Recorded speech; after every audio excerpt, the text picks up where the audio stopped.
ಒಬ್ಬ ಭಕ್ತರು ಮಂತ್ರಾಲಯಕ್ಕೆ ಬಹಳ ದೂರದಿಂದ ಆಗಮಿಸಿದ್ದಾರೆ. ಅವರು ಬರುವಾಗ ಮಠದ ಭೋಜನದ ಸಮಯ ಎಲ್ಲ ಮುಗಿದಿತ್ತು. ರಾಘವೇಂದ್ರ ಸ್ವಾಮಿಗಳ ಸೇವೆ ಮಾಡಲಿಕ್ಕೆ ಅವರ ಪ್ರಸಾದವನ್ನು ಸ್ವೀಕಾರ ಮಾಡಬೇಕು ಅಂತ ಕಾತರದಿಂದ ಬಂದ ಆ ಭಕ್ತರಿಗೆ ತುಂಬ ಹಸಿವೆಯಿಂದ ಬಳಲಿದ್ದಾರೆ.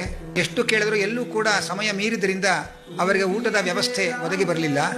ತುಂಗಾ ನದಿಗೆ ಹೋಗಿ ಸ್ನಾನ ಮಾಡಿಕೊಂಡು ಬಂದು ವಿಚಾರ ಮಾಡೋಣ ಅಂತ ಹೇಳಿ ತುಂಗಾ ನದಿಯ ಸ್ನಾನಕ್ಕೆ ಹೋಗಿ ಇಷ್ಟು ನದಿ ಜಲವನ್ನೇ ಪಾನ ಮಾಡಿ ಹಸುವೆಯನ್ನು ಇಂಗಿಸಿಕೊಳ್ಳೋಣ ಅಂತ ನದಿ ತೀರಕ್ಕೆ ಹೋಗಿದ್ದಾರೆ. ನದಿಯಲ್ಲಿ ಸ್ನಾನ ಮಾಡಿದ್ದಾರೆ. ಸ್ನಾನ ಮಾಡಿ ಶುಚಿಯಾಗಿ ಆನ್ಹಿಕ ಮುಗಿಸಿ ಬೊಗಸೆ ತುಂಬಾ ನೀರು ಕುಡಿಲಿಕ್ಕೆ ಅಂತ ಹೋದಾಗ ಆಚಾರ್ಯ ಅಂತ ಯಾರೋ ಕರೆದ ಹಾಗಾಯ್ತು. ತಲೆ ತಿರುಗಿ ನೋಡಿದ್ರೆ ಯಾರೋ ಒಬ್ಬರು ಬಂದು, ಅಲ್ಲಿಂದ ನಾನು ನಿಮ್ಮನ್ನ ಕೂಗ್ತಾ ಇದ್ದೇನೆ, ಯಾಕೆ ನೀವು ನಿಂತ್ಕೊಳ್ಳಿ, ಇಲ್ಲಿ ತನಕ ಬಂದ್ಬಿಟ್ರಿ, ಏನ್ ಸಮಾಚಾರ ಅಂತ ಕೇಳಿದ್ರು.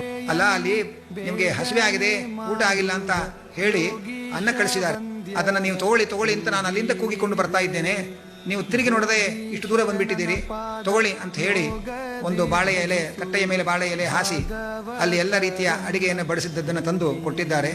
ಏನೋ ಗುರುಗಳ ಅನುಗ್ರಹ, ನಾನು ಹಸುವೆಯಿಂದ ಬಳಲಿದೆ ಅಂತ ಹೇಳಿ ಗುರುಗಳು ಪರಮಾನುಗ್ರಹ ಮಾಡಿ ಯಾರ ಕೈಯಲ್ಲೋ ಮಠದಿಂದ ಅನ್ನದ ವ್ಯವಸ್ಥೆ ಮಾಡಿದ್ದಾರೆ ಅಂತ ಅಂದುಕೊಂಡು ಆ ತಂದಿದ್ದ ಅನ್ನವನ್ನೆಲ್ಲ ಸ್ವೀಕಾರ ಮಾಡಿದ್ರು, ಊಟ ಮಾಡಿದ್ರು. ಊಟ ಮಾಡಿ ಎಲೆ ತೆಗೆದು ನೋಡಿದರೆ ಬುಡದಲ್ಲಿ ಬೆಳ್ಳಿಯ ತಟ್ಟೆ ಇದೆ. ಮಠದ ಬೆಳ್ಳಿ ತಟ್ಟೆ ಕೊಟ್ಟು ಹೊರಟೋಗಿದ್ದಾರೆ. ಅದನ್ನು ವಾಪಸ್ ಹೋಗಿ ತಲುಪಿಸಬೇಕು ಅಂತ ಹೇಳಿ ಗಾಬರಿಯಿಂದ ನದಿ ತೀರದಿಂದ ಓಡಿಕೊಂಡು ಬಂದು ಮಠದ ಸಿಬ್ಬಂದಿಗಳಲ್ಲಿ ಹೇಳಿದ್ದಾರೆ, ನೋಡಿ ಹೀಗೆ ಒಬ್ಬರು ಆಚಾರ್ಯರು ಬಂದು ನನಗೆ ಈ ತಟ್ಟೆಯಲ್ಲಿ ಊಟ ಕೊಟ್ಟರು, ನದಿ ತೀರಕ್ಕೆ ಬಂದು ತುಂಬಾ ಹಸಿವೆಯಿಂದ ಬಳಲಿದ್ದೆ, ಊಟ ಮಾಡಿದೆ, ನೋಡಿದ್ರೆ ಅದು ಬೆಳ್ಳಿ ತಟ್ಟೆ ಕೊಟ್ಟುಬಿಟ್ಟಿದ್ದಾರೆ, ಮಠದ ತಟ್ಟೆ ವಾಪಸ್ ಕೊಡೋಣ ಅಂತ ಬಂದೆ. ಆ ಆಚಾರ್ಯರು ಎಲ್ಲಿದ್ದಾರೆ ಏನು ಅಂತ ಗೊತ್ತಾಗಿಲ್ಲ, ಆಚಾರ್ಯರು ಎಲ್ಲಿದ್ದಾರೆ ಹೇಳಿ ನಾನು ಅವರಿಗೆ ಈ ತಟ್ಟೆ ಕೊಡಬೇಕು ಅಂತ ಸಿಬ್ಬಂದಿಗಳಲ್ಲಿ ವಿಚಾರಿಸಿದ್ದಾರೆ. ಆದರೆ ಅವರು ಹೇಳಿದ ರೀತಿಯ ಆಚಾರ್ಯರು ಯಾರೂ ಅಲ್ಲಿ ಇಲ್ಲ. ಅವರು ಹೇಳಿದ್ರು, ನೀವು ಹೇಳ್ತಾ ಇರತಕ್ಕಂತಹ ಯಾವ ಆಚಾರ್ಯರು ನಮ್ಮ ಗುಂಪಿನಲ್ಲಿ ಇಲ್ಲ. ಆದರೆ ಒಂದು ಮಾತ್ರ ಸತ್ಯ, ಈ ತಟ್ಟೆ ರಾಘವೇಂದ್ರ ಸ್ವಾಮಿಗಳಿಗೆ ಹಸ್ತೋದಕಕ್ಕೆ ತೆಗೆದುಕೊಂಡು ಹೋಗುವಂತಹ ತಟ್ಟೆ ಇದು, ನಿಮ್ಗೆ ಹೇಗೆ ಬಂತಿದು? ನಾವು ನೈವೇದ್ಯವಾಗಿ ಈ ತಟ್ಟೆಯನ್ನು ಸ್ವಚ್ಛ ಮಾಡಿ ಒಳಗೆ ತೆಗೆದಿಟ್ಟಿದ್ದೇವೆ ಅಂತ ಹೇಳಿ ಒಳಗೆ ಹೋಗಿ ತೆಗೆದು ನೋಡ್ತಾರೆ. ಒಳಗೆ ಹಸ್ತೋದಕದ ತಟ್ಟೆ ಇರಲಿಲ್ಲ. ನಾವೆಲ್ಲ ರಾಯರ ನೈವೇದ್ಯವಾಗಿ ಅದನ್ನೆಲ್ಲ ಸ್ವಚ್ಛ ಮಾಡಿ ತಟ್ಟೆಯನ್ನು ಒಳಗಿಟ್ಟಿದ್ದೇವೆ, ನಿಮಗೆ ಈ ತಟ್ಟೆ ನಿಮ್ಮ ಕೈಗೆ ಒಬ್ಬ ಆಚಾರ್ಯರು ತಂದು ಕೊಟ್ಟಿದ್ದಾರೆ ಅಂತಂದ್ರೆ ಮಹಾಪುಣ್ಯವಂತರು ನೀವು.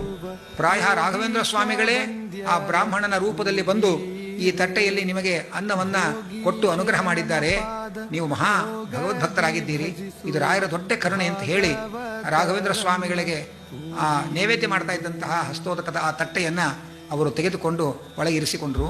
ಹಸಿದವರಿಗೆ ಅನ್ನ, ಜ್ಞಾನದ ಹಸುವೆಯಿಂದ ಬಂದವರಿಗೆ ಶಾಸ್ತ್ರಜ್ಞಾನದ ಲಾಭ, ನಾನಾ ತರಹದ ಸಾಂಸಾರಿಕ ರಗಳೆಗಳಿಂದ ನೊಂದು ಬೆಂದು ಬಳಲಿ ಬಂದವರಿಗೆ ಆ ಸಾಂಸಾರಿಕವಾದ ನೆಮ್ಮದಿ ಶಾಂತಿಯನ್ನು ಕೊಡ್ತಕ್ಕಂತಹ ಮಹಾ ಕರುಣಾಳುಗಳು ರಾಘವೇಂದ್ರ ಸ್ವಾಮಿಗಳು. ಭಜಕ ಜನರು ತಮ್ಮ ಭಜನೆಯ ಮಾಡಲು ನಿಜಗತಿ ಇಪ್ಪರ ತೂಗೀರೆ, ನಿಜ ಗುರು ಜಗನ್ನಾಥ ವಿಠಲನ ಪಾದ ಭಜನೆಯ ಮಾಳ್ಪಾರ ತೂಗೀರೆ.